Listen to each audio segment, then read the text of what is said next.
Hi guys, welcome back to the Daz and Byron channel.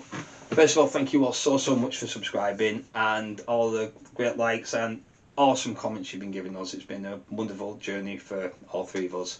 And if you haven't subscribed, please still subscribe or Byron will come after you. Now, as promised, I said I would tell you a little bit more about my backstory with regards to my alcoholism. Now, I was brought up with alcohol all around me. My mother, she was an alcoholic from when I can remember, basically. She was a single parent of 3 young children. She was only 21 herself when she had me. My dad left her for another woman when she was still pregnant with me, and she struggled to cope. So she ended up hitting a bottle, and she hit it quite hard. So, like I said, it was always around me and in my life. My mum used it as a coping mechanism, which I can totally relate to now. I don't ever blame my mum for any of this, by the way, because she's a great lady, and she's been sober now for over 20 years, so she's doing really well.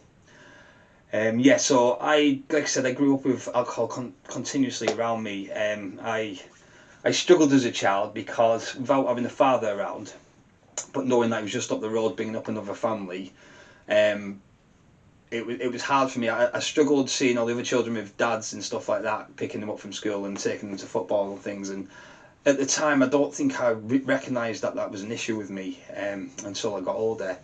But things start at such a young age that you just don't realise. I remember when I got into my teens, my mum was really bad then. I used to come home from school and find her asleep on the floor, just collapsed anywhere. We used to have to fend for ourselves quite a lot. Now, before I carry on, I just want to say this isn't for sympathy in the slightest, and I don't want praise or anything like that. I just feel it's right to give my backstory of how I became an alcoholic, just so if it brings awareness to other people out there, then so be it. If it helped one person, then I'm a happy fella. So yeah, when I was in my teens, I turned to drink myself. It was just easy to get hold of. It was easier than any kind of drugs and anything like that, because you just go to the shop. It was too easy, and I found myself just after school just sneaking in a bottle of cider, and just drinking it after school for no reason. I don't know why. I just think it was just to block everything else out that was going on in my head, I think. Because when I was a kid, we didn't really have counsellors and things like that, and people you could talk to, and I think everyone just presumed because you're a boy, you'll be alright and just get on with it, sort of thing. And as the years progressed, I could see myself drinking more and more, to the point of where I wouldn't go to school the next day. But no one knew I was doing it. It was just me. I used to sneak it in the house. But I could hide it really well with my friends, my family. No one saw me doing it. Then I left school and I started to go out a bit more with friends, and all I wanted to do was drink, and I could see then at such an early age that I had a bit of a problem, but I never did anything about it. I don't know why, because that's one of my biggest regrets, really, because I could actually see the problem start so early. Yeah, so I used to go to bars with my friends, and I never used to mind it being my round, because I could go to the bar and I could sneak in like a triple Jack Daniels while I'm waiting for all the other drinks and things like that, and it was just getting out of control.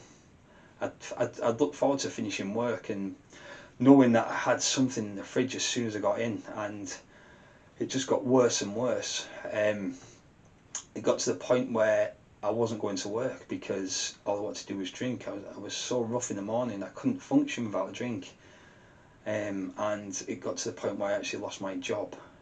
And that's when it really went downhill. I lost my job. I lost my partner at the time because of my drinking, and I had nothing. I had to move back in with my mum, and I had to tell her how bad I was at my drinking, and I just carried on. It got to the stage for about 4 years where I couldn't get up in the morning without a drink. I wouldn't function. It was just horrendous. I'd have like a litre bottle of vodka at the side of my bed, and I'd have to drink about half of that before I'd even move, just to start the day. And obviously money was getting really tight at the time, so I started to buy the really cheap vodka and the really cheap cider, and that was the sort of stuff that used to damage my liver, and that's what caused me to get alcoholic liver hepatitis in the end. So yeah, I went into hospital a couple of times first, and I just wasn't interested. I just didn't want to stop, but I felt pressure that I had to stop because everyone else wanted me to do it, but it was something that I just couldn't do it, and I didn't want to, I don't think. Um, and then one time, last time I was in hospital, they said, "We're surprised you're alive," because my liver count was so high. I think the average is for an average person is about 20 or 30 or something like that, and mine was at 4,100. And people have died from a lot less, and I think that really shocked me. And yeah, so I was in hospital for 17 days then, and I came out of hospital, and something just clicked, and I realised that I actually wanted to live because I'd met my wife and the two children, and I just thought, this is it, or I'm going to die, and I won't be here anymore, and I just did it.